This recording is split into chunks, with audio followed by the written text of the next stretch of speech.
meus amigos, uma boa noite a todos vocês. Nos últimos tempos, eu tenho conversado com um número cada vez maior de pessoas que demonstram maior empatia pelo sofrimento dos animais do que pelo sofrimento dos homens. Essas pessoas, e elas são cada vez mais numerosas, todos nós as conhecemos, sofrem uma lástima muito maior ao ver um animal morrer do que ao ver um ser humano morrer. E muitas dessas pessoas argumentam que nós humanos somos apenas animais com inteligência, portanto, não haveriam entre nós e as outras espécies muitas diferenças. Essas pessoas, e eu insisto que todos nós as conhecemos, elas demonstram muito mais carinho pelos animais do que pelos seres humanos, ignorando muitas vezes a dor de crianças, adolescentes e idosos que sofrem de todas as formas possíveis. Mas será que isso é verdade? Será que a única diferença que nos separa das outras espécies que Hashem criou é a inteligência? E para tentar responder essa questão, me permita uma breve divagação. Imagine que amanhã você tenha tomado a decisão de levantar bem cedo para ir até o ginásio, fazer uma prática esportiva qualquer. E quando é 6 horas da manhã o despertador toca, e você consegue levantar, levantar os olhos para desligar o despertador e diz a si mesmo: estou muito cansado. E se eu levantar agora e for até uma academia, um ginásio para treinar, eu vou passar o dia todo, o dia inteiro cansado. É melhor eu seguir dormindo. E você encosta novamente a cabeça no travesseiro. Passam-se alguns minutos e você ouve uma outra voz. E essa outra voz diz algo muito distinto. Diz a você: levanta! E vai para a academia. Vai fazer aquela prática esportiva que você tinha planejado, porque isso vai ser bom para a sua saúde, você vai começar o dia cedo, com vigor. Durante alguns minutos há um duelo argumentativo entre essas duas vozes que dizem coisas absolutamente distintas. Uma quer que você siga dormindo e a outra quer que você levante. Até que você elege, até que você escolhe, ou você segue dormindo, ou você se levanta e vai para o ginásio realizar essa prática esportiva. E a pergunta evidente é: o que se passou? Por um acaso nós, seres humanos, somos esquizofrênicos, que temos duas vozes distintas na nossa mente, que dialogam conosco, que travam um duelo argumentativo?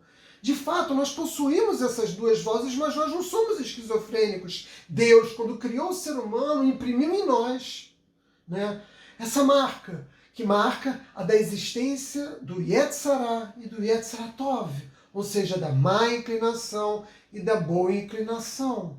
Quando Deus criou o mundo, a primeira criação dele foi completamente espiritual. Que criação foi essa? Foram os anjos. E logo em seguida ele criou seres completamente físicos, que se orientam pelos seus instintos, que são os animais.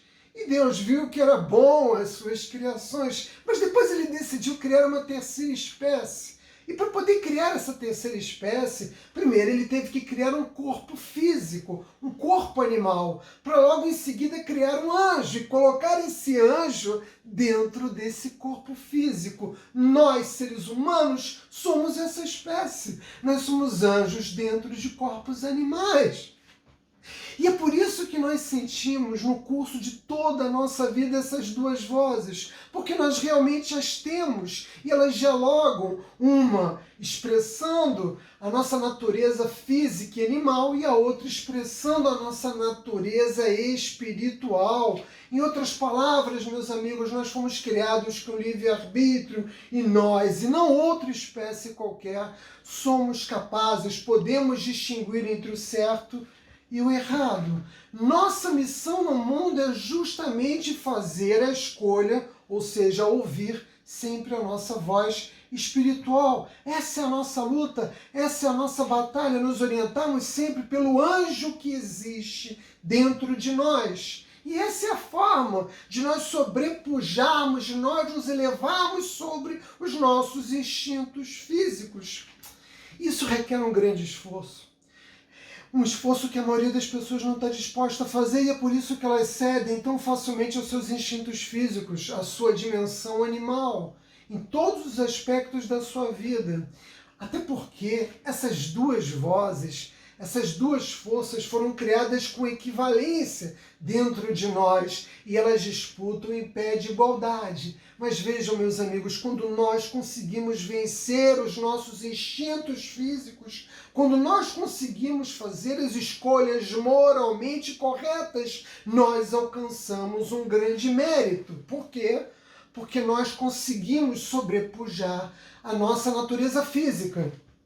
Os animais não reconhecem a existência da bondade e nem da maldade, porque eles foram criados com instintos imodificáveis. A natureza de um animal é imodificável. Quando o leão mata uma gazela, ele não é cruel, ele não é mau. Assim como se uma leoa protege essa mesma gazela para que ela não seja morta, ela não é boa e nem é má. Por quê? Porque os animais não têm dentro deles essas duas forças que estão disputando e dizendo para eles o que fazer ou deixar de fazer. Animais não têm dilemas morais, eles agem apenas e tão somente segundo a sua natureza, segundo o seu instinto. Não há dentro deles uma luta interna, como existe essa luta interna dentro de nós, seres humanos, durante toda a nossa vida. A Torá reconhece o valor de toda a vida, porque toda a vida é uma criação divina e toda a criação divina é sagrada. Existem muitas leis na Torá de proteção de todas as formas da vida, mas isso não significa que nós possamos reconhecer que toda a existência é colocada no mesmo plano, no mesmo nível. Isso nós não podemos aceitar. Por quê? Porque apenas nós, humanos, podemos discernir entre o bem e o mal e as consequências morais advindas dessa escolha, meus amigos. E isso coloca a humanidade num plano muito superior a todas as outras criações de Akadosh Baruch Hu. Nós, seres humanos, temos um potencial para sermos anjos perfeitos. E a única escolha que nós temos que fazer é se nós vamos aproveitar ou não esse presente de Hashem, meus amigos. Vai!